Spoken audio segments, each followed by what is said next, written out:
पिछले क्लास में क्या पढ़ाए थे Tanish? Sir, electronic configurations, oxidation or reduction, reducing agent. Electronic concept of oxidation and reduction. Yes. चलिए ठीक, उसका डिस्कशन लास्ट में करेंगे, ठीक ना। आज ये चैप्टर ओवर करते हैं, चैप्टर कंप्लीट हो जाएगा, ठीक है। देखिए इसमें सबसे पहले हम लोग पढ़ते हैं आगे इंपॉर्टेंस ऑफ ऑक्सीडेशन।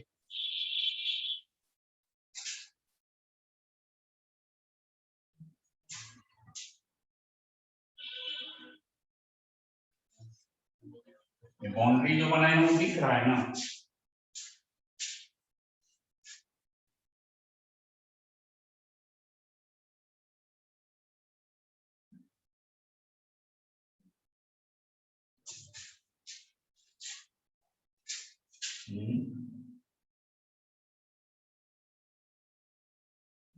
चलो ठीक, इंपॉर्टेंस ऑफ ऑक्सीडेशन को लेकर हम लोग को पढ़ना है। क्या पढ़ना है जी?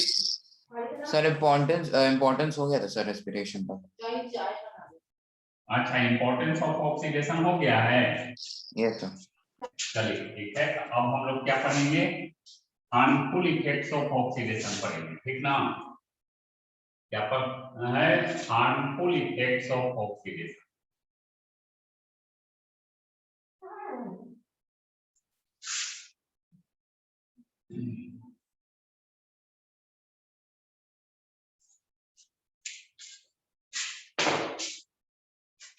देखिए पढ़ते हैं हार्मफुल इफेक्ट्स ऑफ ऑक्सीडेशन।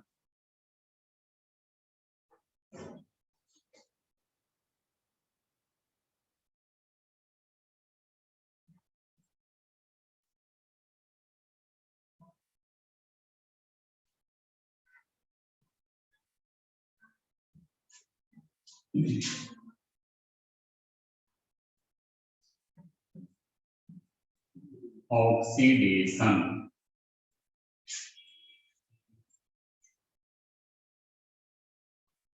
देखो हार्मफुल इफेक्ट्स ऑफ ऑक्सीडेशन में हम लोग आगे समझते हैं। फर्स्ट है इसमें कोरोजन।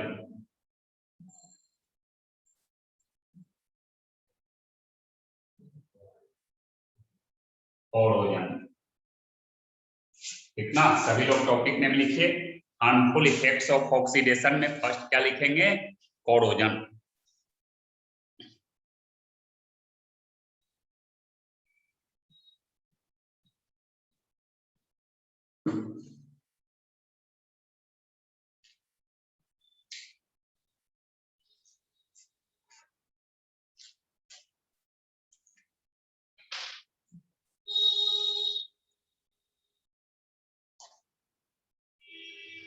लिखा गया जी सभी का?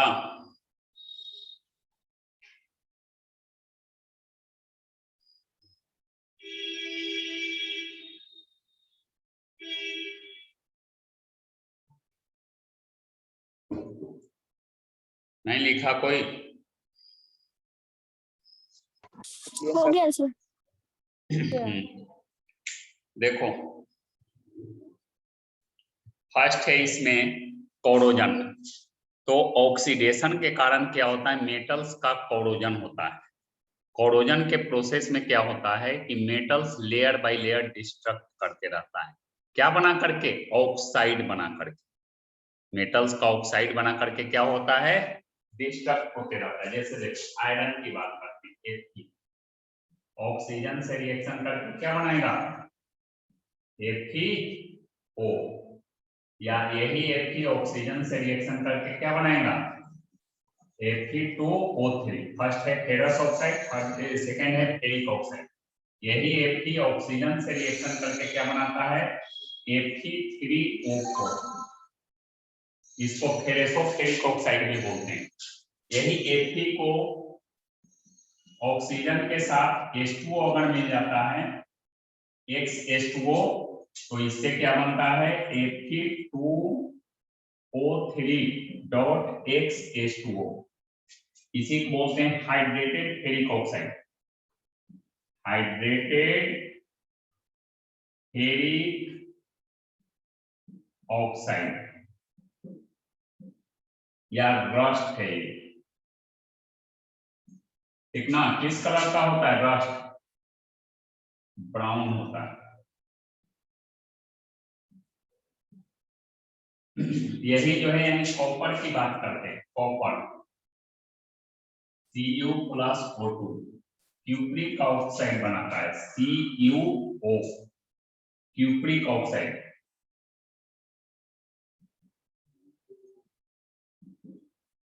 ठीक ना। तो कहीं ना कहीं क्या हो रहा है यहाँ, मेटल्स जो है यानी ऑक्सीडेशन के कारण मेटल्स का कोरोजन हो रहा है, ठीक ना। ऑक्सीडेशन के कारण ही मेटल्स का कोरोजन हो रहा है। इस प्रोसेस में मेटल्स ऑक्सीडाइज होकर के लेयर बाय लेयर डिस्ट्रक्ट होना शुरू हो जाता है। आई बात समझ में? समझे सब लोग? बोल में नहीं करेगा सब ना, हाँ बोलेगा ना ना बोलेगा। Yes sir. हाँ देर से सुनाई देता है जी। लिखो, oxidation causes, oxidation causes corrosion of metals, oxidation causes corrosion of metals। हो गया, oxidation causes corrosion of metals। in this process metals start destruction layer by layer।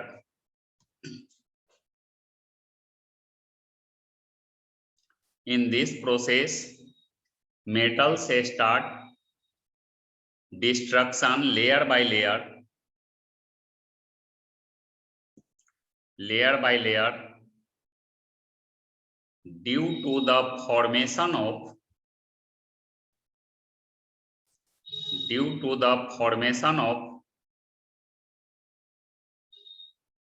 layer of oxides on its surface, due to the formation of layer of oxides on its surface, layer of oxides on its surface, due to the formation of layer of oxides on its surface। हो गया। in this process metals start destruction layer by layer due to the formation of oxides on its surface।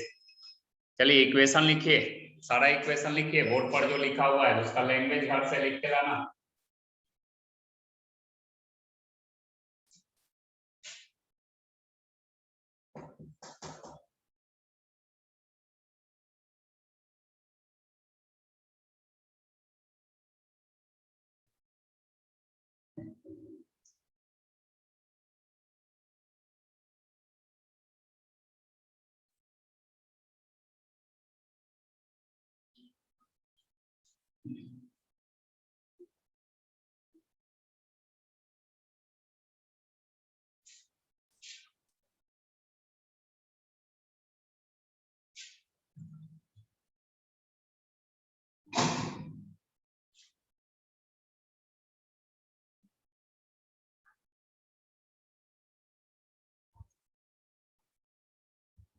हो गया?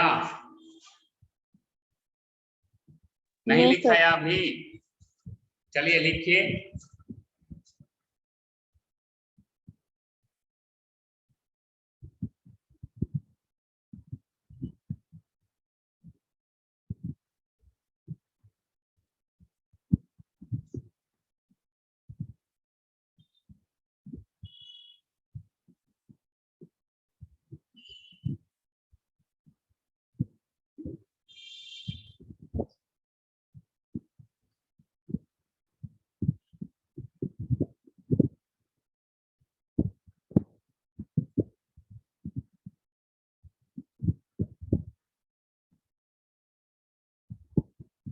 हो गया sir.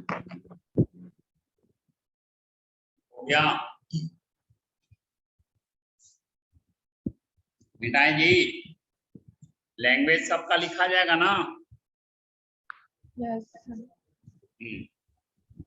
मिटाते हैं।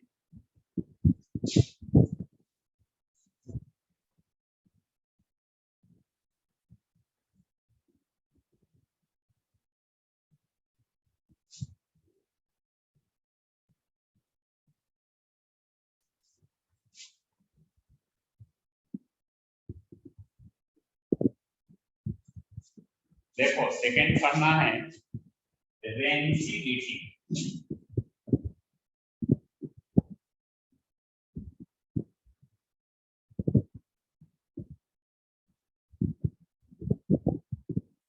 Rancidity लिखिए, copy में topic name लिखिए रेंसिडिटी।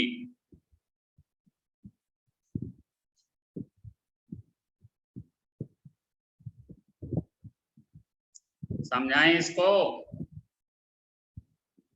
यस देखो ध्यान दो, ऑक्सीडेशन के कारण क्या होता है, फैटी फूड सब्सटेंसेज का रेंसिडिटी होता है। इस प्रोसेस में फैटी फूड सब्सटेंस ऑक्सीडाइज होकर रेंसिड सब्सटेंस में चेंज हो जाता है। रेंसिड मतलब खट्टा हो जाना, एसिडिक हो जाना, ठीक ना, उससे बैड स्मेल आना और वो स्पॉइल हो जाता है, यूज के लायक नहीं रहता। जैसे दुर्गा पूजा, दिवाली, छठ में जो फैटी फूड सब्सटेंस तेल में छान करके जो फूड बनाते हैं, पुआ पूरी बनाते हैं, क्या लगता है 4 दिन तक सही रहता है जी राधा? नहीं नहीं रहता है। 4 दिन बाद खाएं, कैसा स्मेल आता है उससे? बहुत बैड स्मेल, खट्टा टाइप का। खट्टा टाइप का स्मेल आता है, उसी को वही होता है रेंसिड हो जाना। यानी इसी प्रोसेस को बोला जाता है रेंसिडिटी। है रेंसिडिटी किसके कारण होता है? तो ऑक्सीडेशन के कारण ही होता है, ठीक ना। रेंसिडिटी के प्रोसेस में क्या होगा, फैटी फूड सब्सटेंस ऑक्सीडाइज होकर के क्या हो जाता है, रेंसिड सब्सटेंस में चेंज हो जाता है। तो ये भी हार्मफुल इफेक्ट है। हार्मफुल इफेक्ट ऑफ ऑक्सीडेशन में फर्स्ट तो पढ़े corrosion, metals layer by layer destruct हो जाता है, वो हार्मफुल इफेक्ट है नहीं। उसी तरह फिर सेकंड क्या पढ़ रहे हैं हम लोग कि देखो सेकंड हम लोग ये पढ़ रहे हैं कि इसमें फैटी फूड सब्सटेंस क्या हो जाता है, रेंसिड सब्सटेंस में चेंज कर जाता है, खट्टा सब्सटेंस में चेंज कर जाता है। आई बात समझ में? लिखिए रेंसिडिटी, इसमें लिखो ऑक्सीडेशन कॉजेज। 3 स्टूडेंट वीडियो में नहीं है, निशांत, कनिष्क एंड संजना। प्रॉब्लम है क्या तीनों को? सर लाइट नहीं है। अच्छा यस सर, सेम प्रॉब्लम। क्या? सर सेम प्रॉब्लम, लाइट नहीं है। अच्छा तो वीडियो ऑन कर दो, दिखना ना दिखना वो मेरा काम। तीनों वीडियो ऑन कर दीजिए, ऑफ मत रखिए, कीजिए, अंधेरा में ही रहिएगा। निशांत तुम्हारे यहाँ तो लाइट है जी। संजना वीडियो ऑन करो, कनिष्क वीडियो ऑन कर लीजिए, लाइट रहे या ना रहे उससे मतलब नहीं, वीडियो ऑन रहना चाहिए। लाइट आएगा तो अपने दिखने लगेगा। संजना सुनाई दिया जी? हाँ ठीक। जब लाइट नहीं है तो लिख कैसे रहे हो? कॉपी में हम कुछ लिखा भी तो रहे हैं, बिल्कुल डार्कनेस में तो नहीं लिखाएगा। देखिए लिखिए इसमें ऑक्सीडेशन कॉजेज। संजना झूठ बोलती है, अब कैसे दिख रहा है जी? सर अभी तुरंत आया लाइट। अच्छा हम बोले या लाइट आ गया? बाजी सर स्टूडेंट, देख लीजिए सर, मोबाइल लेके बैठे हैं यहाँ पे। अच्छा ठीक, अच्छी बात है, बोलने पर लाइट आता है। अगला दिन से बोल देंगे हम, अंधेरा रहेगा तो लाइट आ जाएगा। लिखो, लिखेंगे oxidation causes, oxidation causes rancidity of fatty food substances. Oxidation causes rancidity of fatty food substances. हो गया? Oxidation causes rancidity of fatty food substances.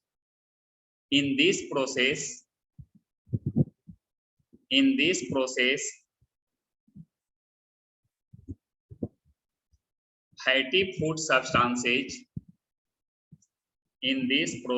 fatty food substances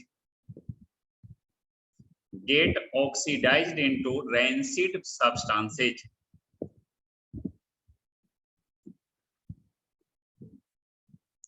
In this process, fatty food substances get changed into rancid substances या get oxidized into rancid substances. As a result, fatty food substances having bad and sour smell. As a result, fatty food substances having bad and sour smell. Bad and sour smell. हो गया? चलिए देखिए आगे समझिए। अब आगे पढ़ना है methods of prevention of corrosion. देखो ऑक्सीडेशन का ये दो हार्मफुल इफेक्ट्स है, लेकिन चाहे तो इस हार्मफुल इफेक्ट को हम रोक भी सकते हैं, ठीक ना? उसका प्रिवेंशन का भी मेथड है, ऑक्सीडेशन को रोका भी जा सकता है। तो सबसे पहले हम लोग जानते हैं methods of prevention of corrosion of metals. लिखिए, टॉपिक नेम लिखिए, methods of prevention of corrosion of metals. Methods of prevention of corrosion of metals. Methods of prevention of corrosion of metals. चलिए समझाएं इसमें। Yes sir. देखिए ध्यान दीजिए, इसमें पहला समझते हैं हम लोग कोरोजन ऑफ मेटल्स का प्रिवेंशन मेथड क्या क्या है, मेटल्स के कोरोजन को हम कैसे रोक सकते हैं, इस चीज को लेकर समझते हैं। समझने के बाद लिखना अपने है, ध्यान देना मेथड को, इसमें कोई रिएक्शन इन्वॉल्व नहीं होने जा रहा है, इसलिए लैंग्वेज केवल है, लिखना अपने हैं, अभी पूछेंगे भी, ध्यान दीजिएगा। देखो कोरोजन को रोकने के लिए सबसे पहले क्या होता है, फर्स्ट होता है by oiling and greasing. Metal से बने जो पार्ट्स होते हैं उसको क्या करते हैं, वाइलिंग एंड ग्रीसिंग कर देते हैं, यानी उसके सरफेस पर वाइल लगा देते हैं, या नहीं तो ग्रीसिंग कर देते हैं, यानी ग्रीस होता है लुब्रिकेंट्स, उसको अगर हम अप्लाई कर दें तो क्या होगा, मेटल्स का कोरोजन रुक जाएगा, उसका सरफेस से स्मूथ हो जाएगा। नहीं तो सरफेस का, मेटल के सरफेस का ऑक्सीडेशन होने से बच जाएगा।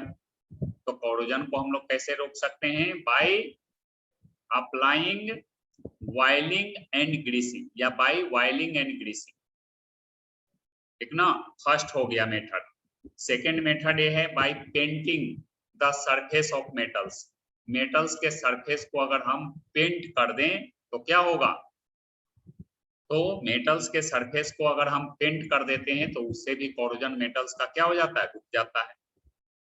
ये सेकेंड हो गया। थर्ड हो जाता है बाय गैल्वेनाइजेशन, ठीक ना?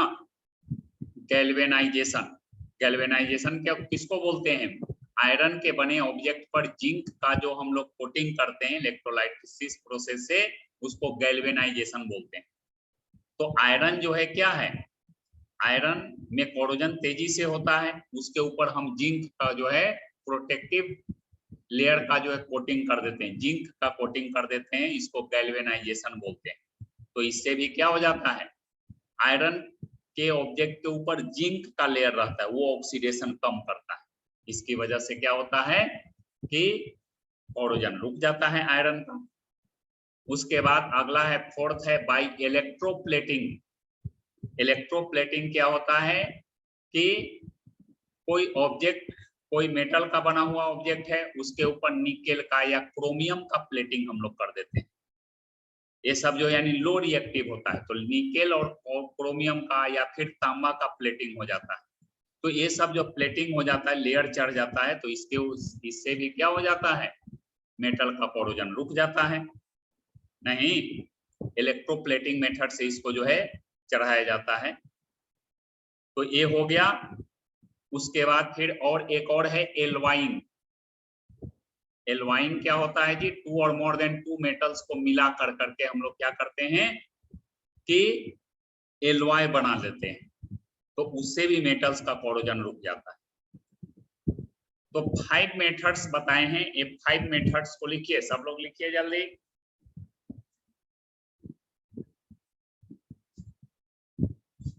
फाइव मेथड्स बोल लिखिए, और लिखा हुआ हो जाए तो बोलिए।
हो गया जी? Yes, sir. सभी का लिखा गया?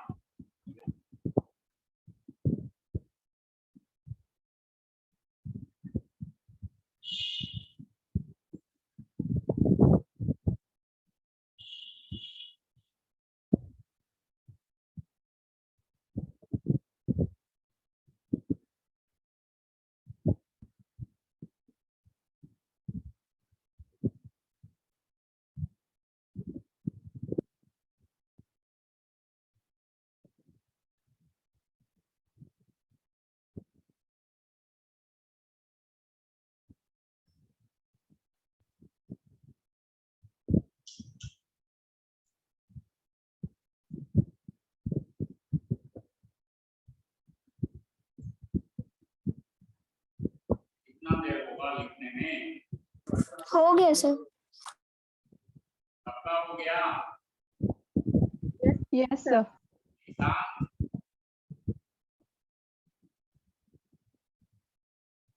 निशान से कोई जवाब नहीं आ रहा था। Yes, sir.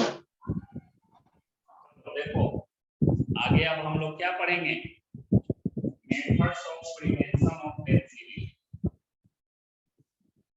मेथड्स ऑफ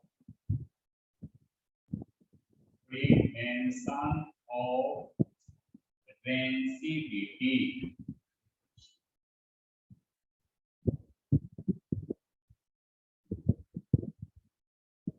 रेनसीडी को रोकने का मेथड कितना, फैटी फूड सब्सटेंस में रेनसीडी को हम कैसे रोकें।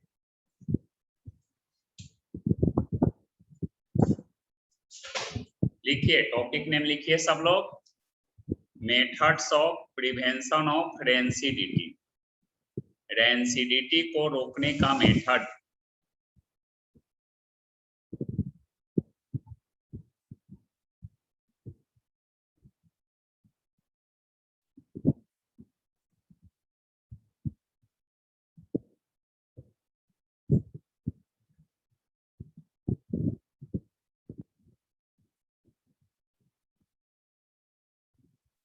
लिखा गया, टॉपिक नेम लिखा गया सभी का? Yes, sir. चलिए देखिए, ध्यान दीजिए, रेनसीडी के प्रिवेंशन के मेथड्स को लेकर हम लोग समझते हैं। रेनसीडी को कैसे रोकें, फैटी फूड सब्सटेंस रेनसीड सब्सटेंस में चेंज न करे, इसके लिए क्या करें। देखो फर्स्ट जो होता है फ्लसेज विथ नाइट्रोजन, तुम लोग के एनसीईआरटी बुक में क्वेश्चन भी होगा, ध्यान से सुनना और समझना। Flushes with nitrogen, fatty food substance को जब हम लोग पैकेजिंग करते हैं तो उसमें क्या कर देते हैं, नाइट्रोजन फिलअप कर देते हैं। देखते होंगे कुरकुरे का पैकेट जो होता है, चिप्स का पैकेट जो होता है, ठीक ना, लेज का पैकेट जो होता है, ये सब जितना भी है उसमें क्या भरा रहता है जी, हवा भरा रहता है। पैकेट देखने में लगेगा इतना बड़ा, खरीद कर लेकर जाते होंगे मार्केट से तो नहीं, और खाने के लिए उसको फाड़ते होंगे तो इतना सा निकलता होगा, एकदम छोटा सा, कम निकलता होगा। रहता है ऐसा कुरकुरे के पैकेट में, कुरकुरे या चिप्स के पैकेट में होता है जी, पैकेट एकदम बड़ा दिखता है, आप खाने लगते हो तो उसके अंदर कुरकुरे निकलता है थोड़ा सा, या चिप्स निकलता है थोड़ा सा, चिप्स के पैकेट में भी होता है। तो कुरकुरे और चिप्स जो बनाया जाता है ऑयल में हम लोग छान करके बनाते हैं ना, कुरकुरे और चिप्स कैसे बनता है, ऑयल में छान करके बनता है, तेल में छान करके उसको बनाया जाता है। तो कहीं ना कहीं वो फैट में बना हुआ सब्सटेंस हो गया, वो भी तो फैटी सब्सटेंस हो गया, उसके सरफेस पर भी तो फैट है। तो अगर ऐसे हम 2-4 दिनों तक के लिए छोड़ देते हैं तो तुरंत वो रेंसिड हो जाएगा। लेकिन उसका पैकेजिंग करने वक्त क्या किया जाता है कि पैकेट में कुरकुरे और चिप्स को डालने के बाद फिर क्या करते हैं कि उसमें नाइट्रोजन भर देते हैं, और नाइट्रोजन भर करके पैकेट को सील कर देते हैं ताकि बाहर का एयर उसमें इंटर न करे, या अंदर का नाइट्रोजन फिर बाहर नहीं आए। तो इस मेथड से क्या होता है, रेंसिडिटी रुक जाता है, वो 6 महीना तक के लिए सही हो रहता है। नाइट्रोजन जब तक उसके अंदर भरा है वो ऑक्सीडेशन होगा ही नहीं, क्योंकि ऑक्सीडेशन करने वाला जो सब्सटेंस है, ऑक्सीडाइजिंग एजेंट जो है वो ऑक्सीजन है ना, ऑक्सीजन तो उसको मिला नहीं। क्या मिला, कुरकुरे को या फिर चिप्स को क्या मिल रहा है, नाइट्रोजन भरा हुआ है तो नाइट्रोजन मिल रहा है। तो नाइट्रोजन के प्रेजेंस में वो ऑक्सीडेशन तो नहीं करेगा, नहीं ना करेगा। तो flushes with nitrogen, fatty food substance को के पैकेट को हम लोग नाइट्रोजन से फ्लश करके, नाइट्रोजन फिलअप करके हम लोग क्या करते हैं कि उसको पैकेजिंग कर देते हैं, पैकेट बना देते हैं, तो उससे ऑक्सीडेशन रुक जाता है। ये पहला मेथड हुआ रेंसिडिटी को रोकने का। दूसरा मेथड ये है by air tight packaging. Air tight packaging अगर हम करें, संजना तुमको कुछ लिखा रहे हैं अभी क्या, हाँ या ना? कुछ No, लिखा रहे हैं? क्या लिख रही हैं आप? जब हम कुछ लिखा ही नहीं रहे हैं तो क्या लिख रही है जी? बाद में कहेगी, इसने स्टूडेंट कहती है कि हमको सर समझ में नहीं आया, समझाने वक्त सुन में नहीं करेंगे, अब बाद में ये कहेंगे कि समझ में नहीं आता। जब लिखाया जाए तो लिखेंगे, जब हम लिखने के लिए मेथड बोलेंगे उस समय तू क्या करेगी? इधर उधर देखेगी, माइंड का कंसंट्रेट यहाँ है नहीं। हाँ देखिए, दूसरा, समझाया जाए तो सिर्फ और सिर्फ समझने पर ध्यान देंगे। देखिए सेकेंड मेथड इसमें बताया जा रहा है बाय एयर टाइट पैकेजिंग। अगर हम एयर टाइट पैकेजिंग करते हैं तो इससे भी क्या होता है कि ऑक्सीडेशन रुक जाता है, बाहर का एयर उसके अंदर इंटर नहीं करता और ऑक्सीडेशन फैटी फूड सब्सटेंस का रुक जाता है। इसका आता है क्या बोलते हैं, सोन पापड़ी का जो डब्बा आता है टीना में पैक रहता है, टीन में के अंदर पैक रहता है, टीन के अंदर उसको पैक कर करके एकदम ऊपर से उसका टीन के लेयर से ही वेल्डिंग कर करके एकदम सील कर दिया जाता है, एयर टाइट पैकेजिंग कर दिया जाता है ताकि बाहर का एयर उसके अंदर इंटर न करे, ठीक ना। उसी तरह फिर देखते होंगे जितना भी फैट भी है, इवन फैटी सब्सटेंस जितना भी होता है, ऑयल जो होता है वो एकदम एयर टाइट कंटेनर के अंदर बंद रहता है, सील किया हुआ रहता है, ठीक ना, ताकि उसका ऑक्सीडेशन न हो, यानी रेंसिड सब्सटेंस में वो चेंज न करे। तो एयर टाइट पैकेजिंग, अगर फैटी फूड सब्सटेंस का हम एयर टाइट पैकेजिंग करते हैं तो एयर टाइट पैकेजिंग करने से भी क्या होता है, रेंसिडिटी फैटी फूड सब्सटेंस का रुक जाता है, ठीक ना। ये सेकेंड हो गया। थर्ड ए होता है by a storage at low temperature या रेफ्रिजरेशन जिसको बोल सकते हैं। होता क्या है कि फैटी फूड सब्सटेंस को लो टेम्परेचर पर अगर हम स्टोर कर देते हैं तो उससे जो है फैटी फूड सब्सटेंस का ऑक्सीडेशन रुक जाता है और कुछ दिनों तक के लिए रेंसिड मिल्क सब्सटेंस में वो चेंज नहीं करता है, यूज के लायक रह जाता है। एक घर में भी यूज करते होंगे फैटी फूड सब्सटेंस, ऑयल में छाना हुआ जो है, जो भी फैटी फूड सब्सटेंस है, पुआ है, पूरी है, ठेकुआ है, सब बनाया जाता है ओकेजन में, दशहरा दिवाली छठ के ओकेजन में। और एक दिन में जब उसका पूरा यूज नहीं कर पाते हैं तो उसको क्या करते हैं, फ्रिज में रख देते हैं ना। फ्रिज में रख देने के बाद 2 दिन बाद भी खाते हैं तो वो सही रहता है, रेंसिड सब्सटेंस में वो चेंज नहीं करता है, क्योंकि लो टेम्परेचर पर ऑक्सीडेशन क्या हो जाता है, रुक जाता है, ठीक ना। सनलाइट और एयर से अगर हम दूर रख दें फैटी फूड सब्सटेंस को, फ्रिज के अंदर हम रख दें तो फैटी फूड सब्सटेंस का क्या होगा, ऑक्सीडेशन रुक जाएगा, फैटी फूड सब्सटेंस ऑक्सीडाइज नहीं होगा, रेंसिड सब्सटेंस में चेंज नहीं होगा। ये चौथा मेथड है। और पांचवा मेथड ये होता है बाय एडिंग एंटीऑक्सीडेंट। अगर हम एंटीऑक्सीडेंट फैटी फूड सब्सटेंस में मिला देते हैं तो उससे भी जो है फैटी फूड सब्सटेंस का ऑक्सीडेशन रुक जाता है। इसमें generally 2 types of chemicals use होता है, एक होता है BHA, इसी का फुल फॉर्म क्विज में बोला जाता है, एक होता है BHT,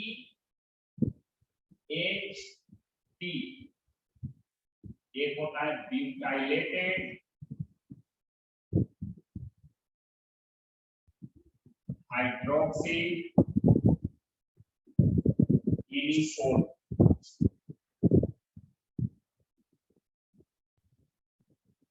और एक होता है butylated hydroxy toluene, butylated hydroxy toluene. ये 2 तरह का केमिकल है, BHA एंड BHT, एंटीऑक्सीडेंट है। BHA butylated hydroxy anisole and BHT butylated hydroxy toluene. ये 2 केमिकल्स का अगर हम यहाँ पर यूज कर देते हैं एंटीऑक्सीडेंट के रूप में, दोनों में से कोई एक केमिकल का फैटी फूड सब्सटेंस के साथ, तो वो ऑक्सीडेशन को रोक देता है, ठीक ना, एंटीऑक्सीडेंट की तरह एक्ट करता है, ऑक्सीडेशन होने ही नहीं देता। ऑक्सीडाइजिंग एजेंट को फैटी फूड सब्सटेंस के कांटेक्ट में आने ही नहीं देता है, जिसके कारण ऑक्सीडेशन रुक जाता है फैटी फूड सब्सटेंस का, और fatty food substance rancid substance में चेंज होने से बच जाता है। आई बात समझ में? चलिए, तो ये 5 to 6 पॉइंट्स जो भी बताए हैं उसको लिखिए, सब लोग लिखिए, कंप्लीट कीजिए।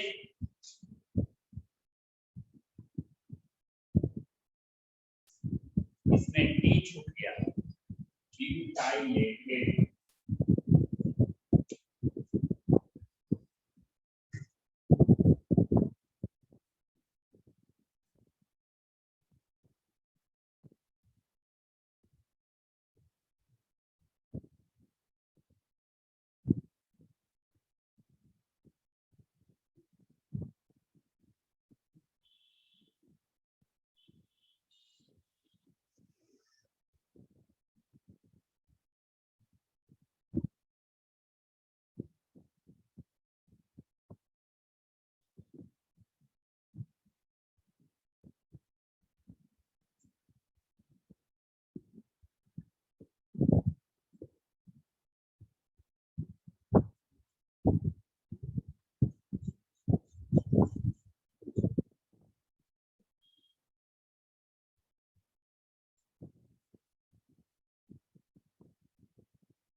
हो गया सभी का? Yes, sir. Yes, sir. सभी लोग लिख लिए? इसका फुल फॉर्म एंटीऑक्सीडेंट का याद रखना, BHNDHT, butylated hydroxy anisole and butylated hydroxy toluene. ये 2 एंटीऑक्सीडेंट है जिसका यूज करके क्या किया जाता है, फैटी फूड सब्सटेंस का डेंसिटी को रोका जाता है। चलिए, इसी के साथ चैप्टर आपका ओवर हो गया, कंप्लीट हो गया। आई बात समझ में? अब अगले क्लास में क्या करना है, इस चैप्टर के सारे इंटरनल और एक्सरसाइज क्वेश्चंस को लिखना है, सॉल्व करना है, ठीक ना? और अगर कोई प्रॉब्लम हो तो नेक्स्ट क्लास में पूछ लेना, क्योंकि सारा प्रॉब्लम इस चैप्टर के हर क्वेश्चंस का डिस्कस हो जाएगा, किसी को कोई प्रॉब्लम नहीं रहेगा, कुछ नहीं पूछना रहेगा चैप्टर 1 से, तब फिर सेकंड चैप्टर स्टार्ट होगा अगले क्लास में। अगर कुछ पूछना होगा तो अगले क्लास में सब लोग पूछ लेंगे, सेकंड चैप्टर स्टार्ट होने के बाद नहीं पूछेंगे, ठीक ना? आगे की ओर बढ़ना सीखेंगे सब लोग, पीछे बैक जाना नहीं सीखेंगे। आपके पास टाइम है 1 वीक का, अगला क्लास फिर नेक्स्ट ट्यूसडे को होगा केमिस्ट्री का। तो केमिस्ट्री का नेक्स्ट ट्यूसडे को जब क्लास है तो क्या करेंगे कि इधर 5 to 6 डेज जो टाइम मिल रहा है उसमें एनसीईआरटी बुक से इंटरनल और एक्सरसाइज क्वेश्चन पूरा का पूरा कंप्लीट कर देंगे। अगर कुछ पूछना होगा तो नेक्स्ट क्लास में पूछ लेंगे। सब कोई होमवर्क में लिखो, to solve all the internal and exercise question.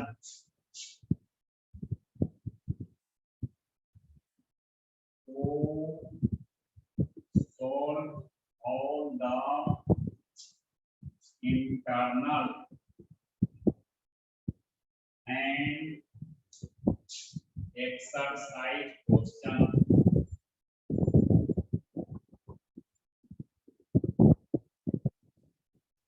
from chapter from NCERT।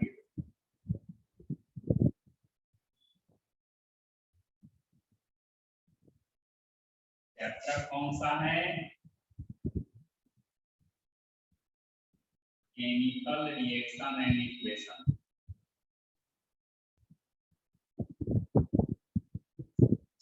And equation सभी लोग अपने कॉपी में लिखिए ये होमवर्क।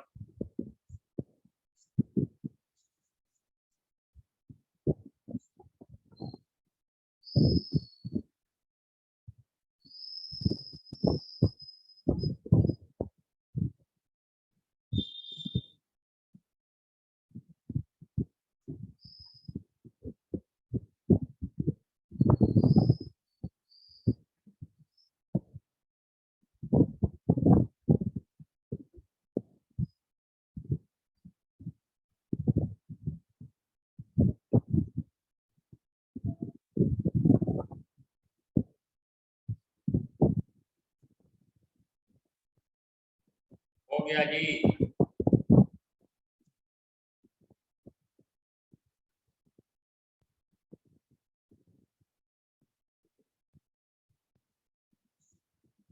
सभी लोग होमवर्क लिख लिए? Yes, sir. Yes, sir. तो इस चैप्टर के इंटरनल और एक्सरसाइज क्वेश्चन सब कोई बना ले। अब देखो पिछले क्लास में electronic concept of oxidation and reduction दिए थे। तो electronic concept of oxidation and reduction का इक्वेशन में बताना था कहाँ ऑक्सीडेशन हो रहा है, कहाँ रिडक्शन हो रहा है, कहाँ कौन ऑक्सीडाइजिंग एजेंट है, कौन रिड्यूसिंग एजेंट है। सभी का बन गया है? Yes, sir. नहीं बनाती है जी राधा? सर बनाया। पूरा बन गया है? Yes, sir. चलिए ठीक, आप पूछेंगे, जिससे पूछेंगे वही बताएगा, दूसरा कोई नहीं। जिससे जो पूछा जाए वो बताएंगे।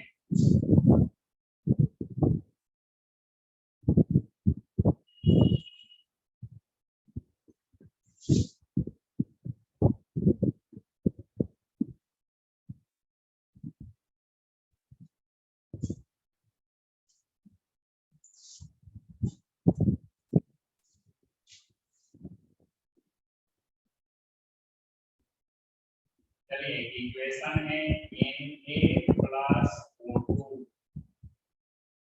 Na2O। बोलो जी राधा, बोलो इस इक्वेशन में। Na+O2 Na2O। सोडियम यहाँ कितना इलेक्ट्रॉन को लूज करके ऑक्सीडेशन करेगा? सोडियम 1।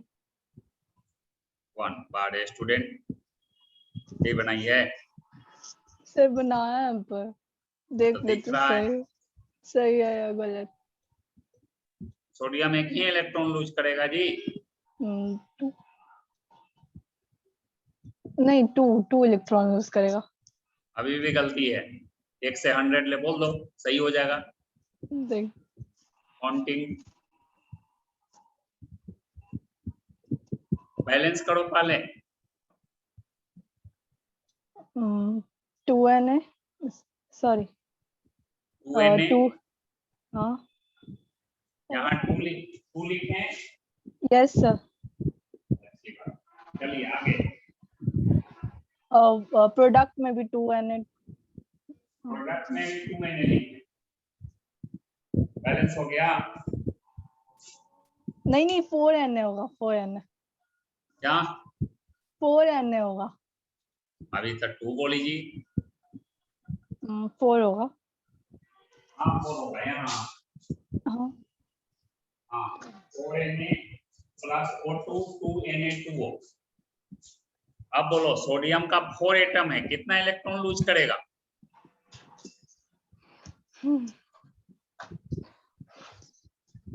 गर्मी लग रहा है। कितना इलेक्ट्रॉन लूज करेगा जी संजना? सर 4। 4 इलेक्ट्रॉन लूज करेगा यहाँ।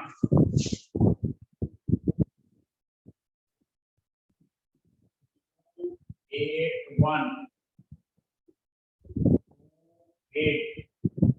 by losing 4 इलेक्ट्रॉन क्या होगा? ऑक्सीडेशन।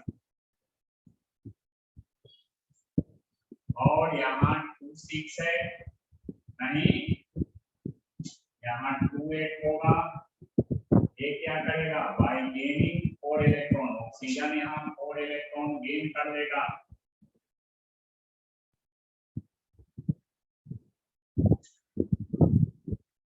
रिडक्शन होगा। ये ऑक्सीडाइजिंग एजेंट में क्या होगा?